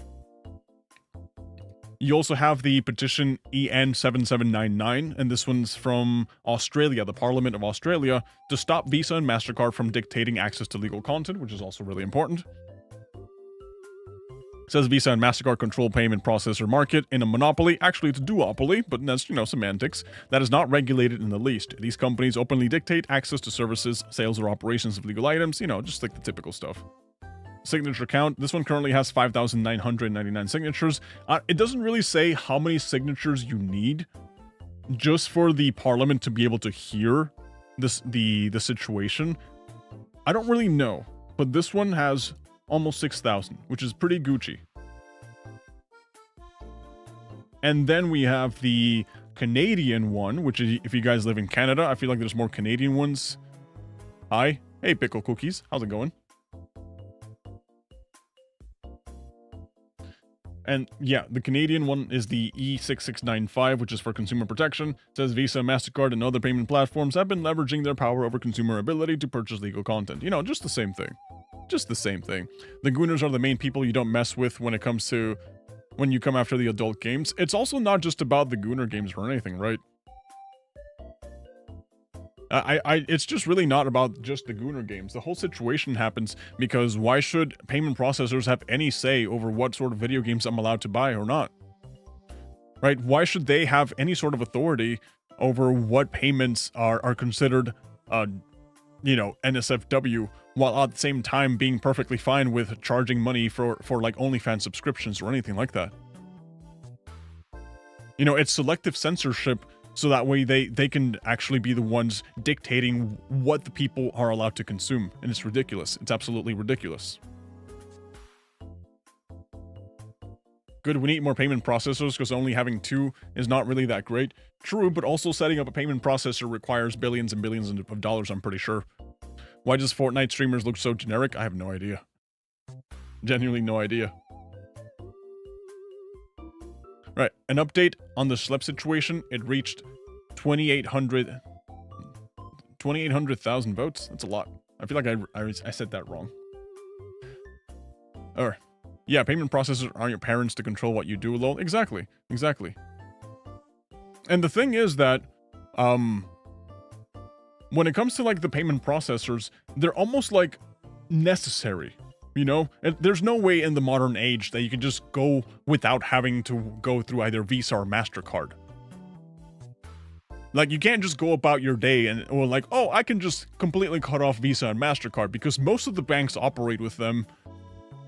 Payment processors, even like the second layer payment processors like PayPal, for example, Zillow, Zillow, no, not Zillow, Zelle, PayPal, Zelle, Stripe, all of these work with Visa and MasterCard too. So like, what are your options? Pay with cash, pay with crypto, use Discover, the credit card, and that's it. Like, there's really not that many options. Yeah, there's really not that many options, man.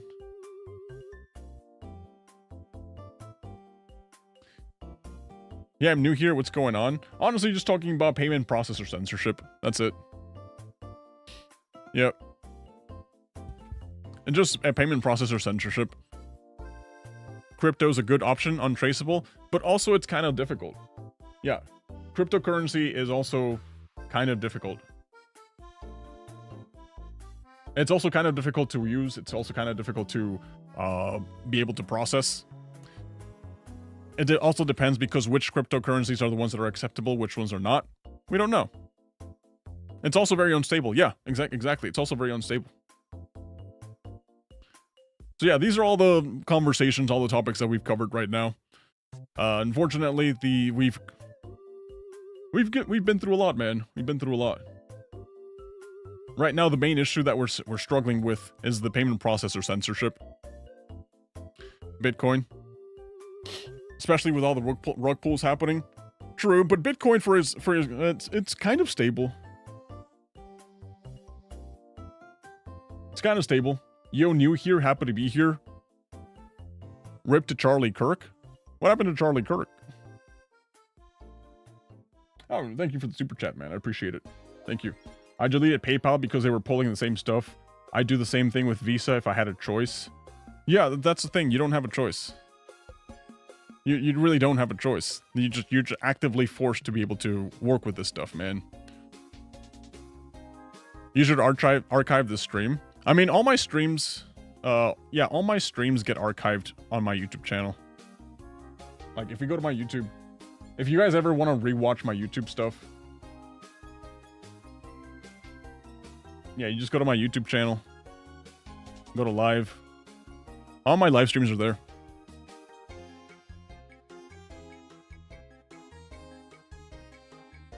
I don't know if it's just me, but the quality on Twitch is terrible. Yeah, that's why I prefer watching on YouTube, honestly.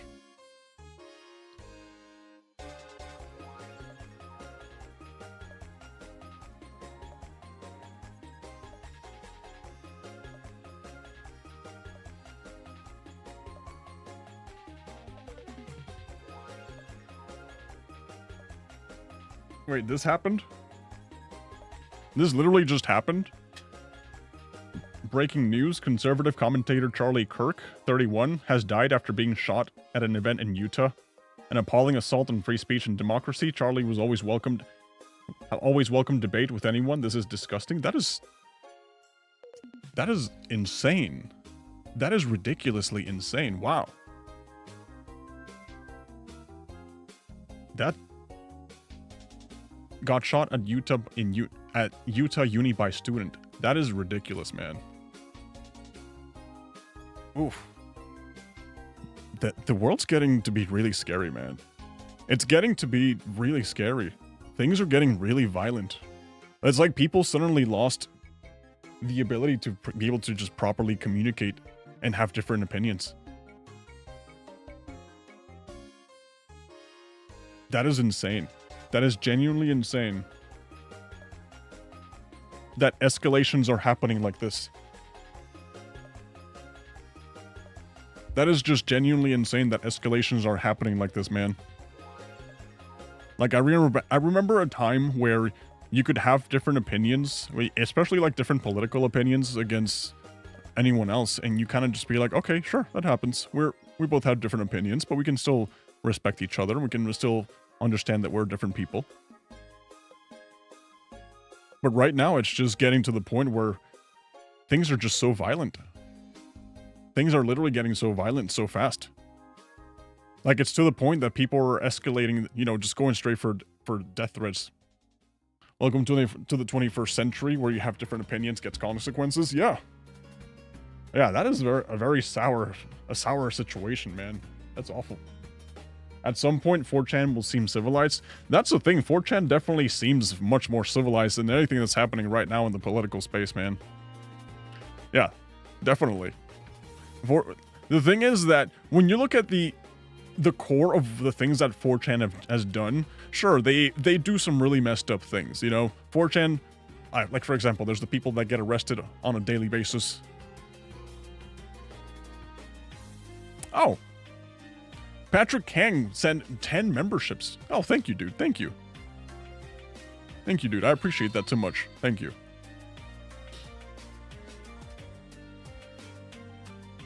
Wow. Dude, much appreciated. I don't care if you don't agree with someone. Yeah, killing someone over... Yeah, that is insane. That is just genuinely insane. That's lunacy. That's lunatic behavior right there, man. Cheers, dude. What's going on in this world, bro? I don't know. It's like people just forgot how to have civilized conversations. People just forgot how to just be able to disagree with someone. There's a lot of radicalization happening on life. YouTube demonetized you. YouTube didn't demonetize me. TikTok just demonetized my entire account. Yeah. This is what happened. Just for those catching up. My account has been disqualified entirely from the creator monetization policy due to quote-unquote low-quality split-screen videos. Did TikTok even pay good or no? Yeah, TikTok paid pretty decently. You know, enough for me to be like, okay, this sucks. I gotta look for more avenues of revenue now. This is ridiculous.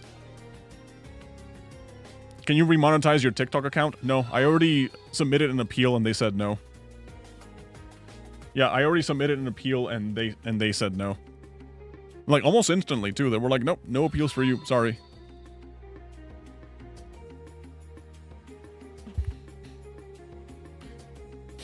Hello, SCP-035. Hey, how's it going, man?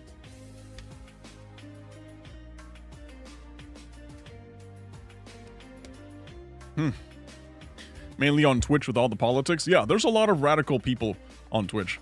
A lot of radical people. It's to like an insane level. You know, the thing is that it at a certain point we stop having discussions and we start like entering these echo chambers.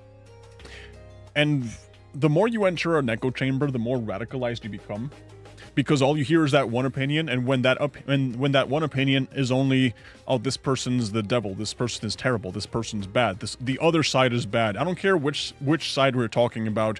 When one side or the other constantly just says this side is ruining the world, this side is to blame, this side is the one that's destroying our way of life.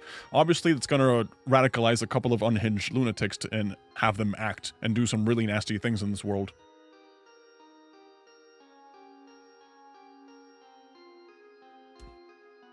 It's just messed up, honestly. It's just messed up. It really is.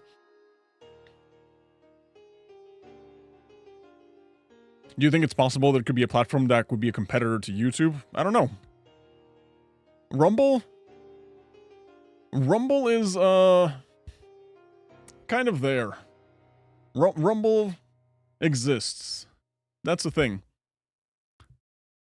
Hey, Patrick, thank you for the super chats, dude. I appreciate it. I really do.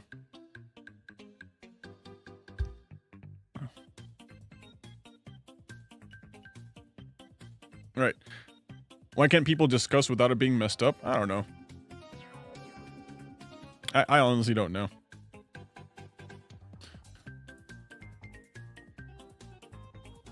But yeah. I think we've already covered everything we want to talk about, right? I think we've already covered everything we want to talk about. Except for this. We removed Faction Splitgate 2. I forgot that this is like an update that was supposed to happen as well. Right. Sorry to hear about you losing your monetization and dig your content. Thank you. Thank you. I appreciate that. Hey, I'm still gonna keep uploading. I'm still gonna keep doing stuff. That's fine. Any shorts advice that you would give to small creator? Just focus on entertaining. Try to be as entertaining and as genuine as possible, and don't waste people's times. That's it. Like, nobody wants to watch content and feel like they've wasted their time. Nobody wants to go through an entire video and realize they're wasting their time, man. So just respect people's times, entertain them as much as you can, and just try to be the best creator that you can. Just try to always be improving. Your videos are awesome, dude. Thank you, Smiler. Thank you. I appreciate that. Please do not make this stream members only. This was a good stream. It should be archived. Oh yeah. Yeah, for sure. I don't member only my stream. You know, all my streams are available on my YouTube channel.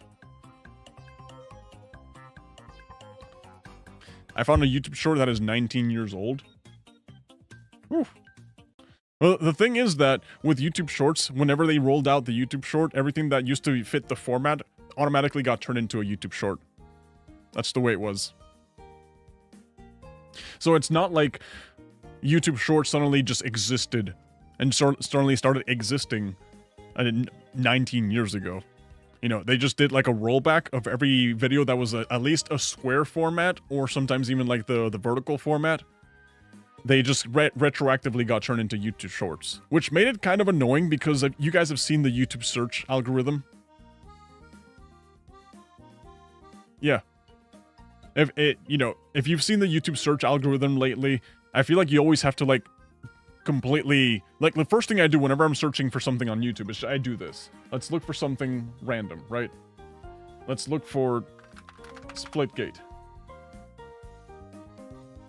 Splitgate gameplay.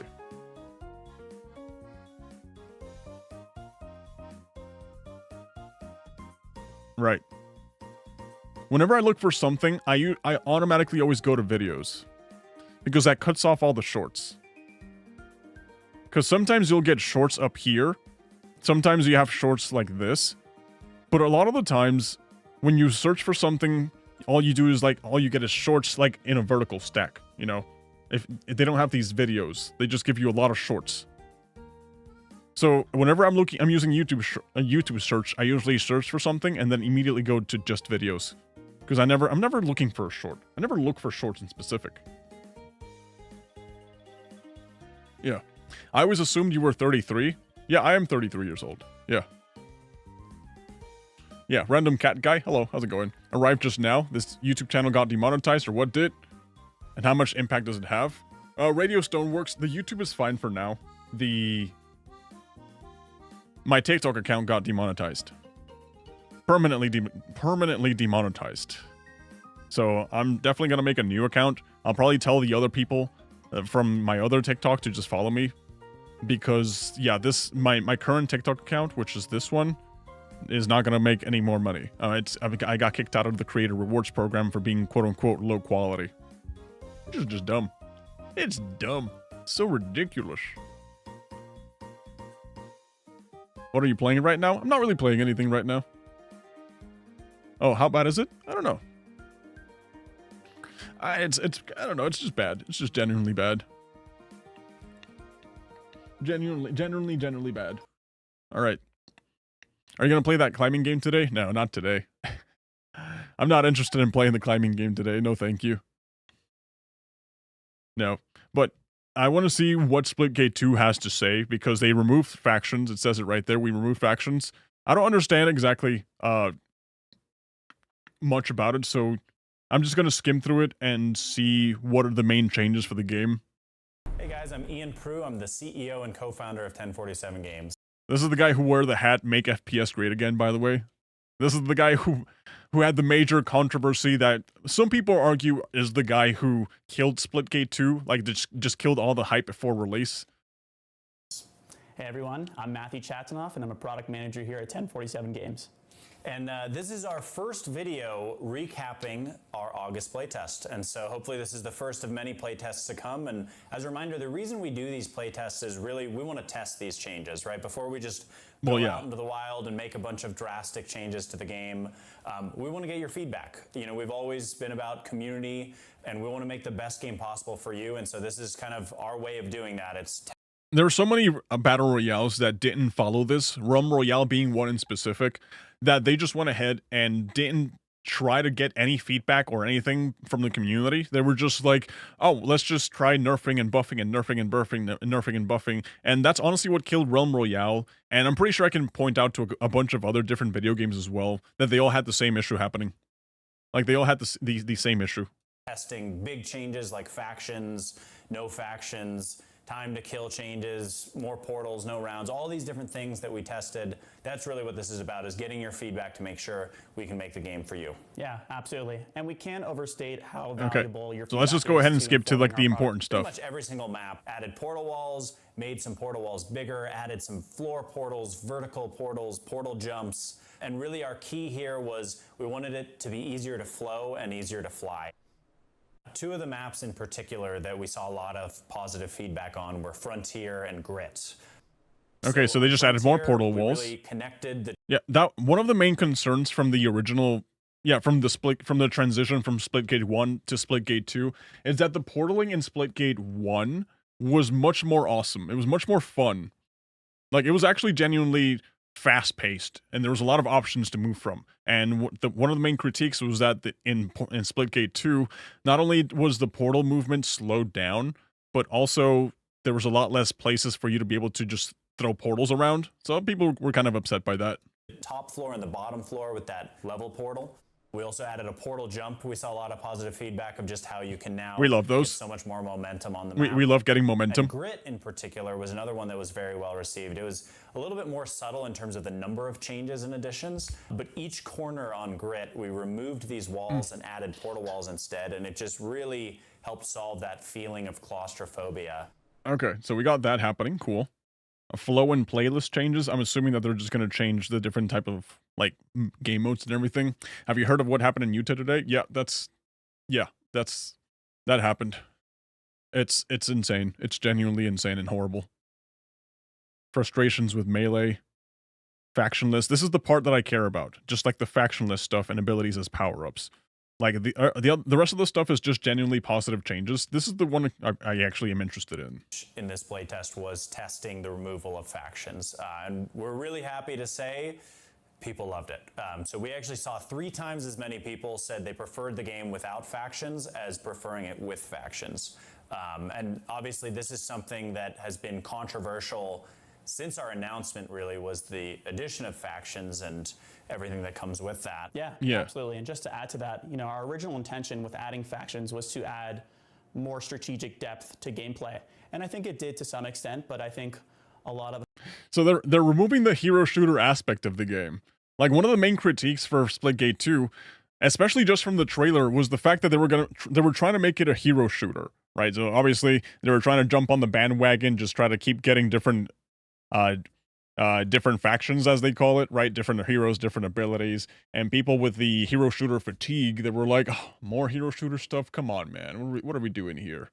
So yeah, the fact that they're actually doing all of these changes, and the fact that they're bringing back Splitgate 1 and not letting it die and just shut down, I gotta commend them for actually listening to the player base and making these positive changes. It's observed both internally and our players externally that factions were too restrictive. Previously, in round-based modes, you were locked to a faction for the entirety of that round. So only in between rounds could you actually switch factions. But now, sort of in the spirit of being in a roundless environment and being able to choose whichever faction you want to play at any given moment, you can switch your play style at a moment's notice in the middle of the game. And I think that'll dovetail really nicely with progression because you can basically level up multiple guns more easily within an individual match. Yeah, That's cool. You still have to die before you change your loadout. Of course. Yeah, you can't just, you know, I think I'm going to switch to my shotgun. Obviously, you got to wait till you die to respawn. And we just saw more usage of different weapons across the board. You know, a lot of players that would originally just stick to the guns within their faction, like, you know, now we started to see people using different guns. You know, a lot of Meridian and Arrows players using the Goliath, the fan favorite, right? Yeah, so, exactly. you know, and it's a really great feeling to be able to showcase this stuff early, right? Okay. This is the whole purpose of these playtests, is getting your feedback. And abilities and power-ups? The majority of our playtest participants enjoyed the factionless changes. We did actually take the time to read through some of those that found themselves missing abilities from factions. And we thought this was pretty interesting, and we've been tinkering with the idea of potentially turning them into power-ups that work within this factionless ecosystem. Yeah, and we probably wouldn't just make it one-to-one. Like, I think we've That's seen actually a lot pretty of cool. frustration in the past with this. Like, are they going to be like wall in things that you particular. just find around or But something? one thing we're exploring is, you know, could we rework the adrenaline rush into the form of a power-up? Could we rework hypersight? And maybe it's not something that reveals it for your entire team, but reveals enemies through walls for you. And then potentially something along the lines of like your classic overshield from Halo, or, you know, maybe even a damage boost from Quake, something like that. So we're exploring it. It's still early stages, but it is something that we've heard feedback, and we've seen this idea come up a number of times, of the idea of, could we preserve the abilities in a way that's less frustrating and more like fight over it, just like you'd fight over a power weapon. So we're exploring it. We'll see where we go with it. Yeah. That's cool. That just makes me think of more of Quake. Like, you know how in Quake you have the map, and inside the map you have like the power-ups, and you kind of have to strategize the way you play based off the power-ups and based off the weapon spawn locations as well. I don't want to say that they're just going even more derivative than before, but that's kind of what it feels like. They're just going even more derivative. They're just going straight into... They're turning Splitgate from being a Halo with Portals clone to now being a Halo with Portals, also its Quake clone. It's really interesting. Yeah, it's a really interesting thing to see, man. Really interesting. Oh, man. But yeah, guys, I gotta end early today because I've already talked about all the important things I wanted to talk about. The whole demonetization situation that's been happening, unfortunately. That's just the way it is, man. That's just I gotta deal with that, right? So I'll probably make a new account. I'll definitely have to double down on the YouTube upload content. Like, maybe not upload twice as much, but maybe upload a little bit more frequently, and upload, you know, just make sure you guys keep getting good quality content and be able to stream more, cover more news and topics and stuff. You know, that's probably what I'm gonna do. We'll cover more drama-related, more news-related stuff, of course. But for now, I'm just gonna GTFO. All right. Thank you guys for hanging out. I really appreciate it. I won't be live tomorrow, but I'm gonna try to go live the next day. The current strategy is Monday, Wednesday, Friday. Yeah. But anyways, guys, thank you for hanging out. Much appreciated. I'll catch you guys on the next one, all right? I'll definitely catch you guys on the next one. All right.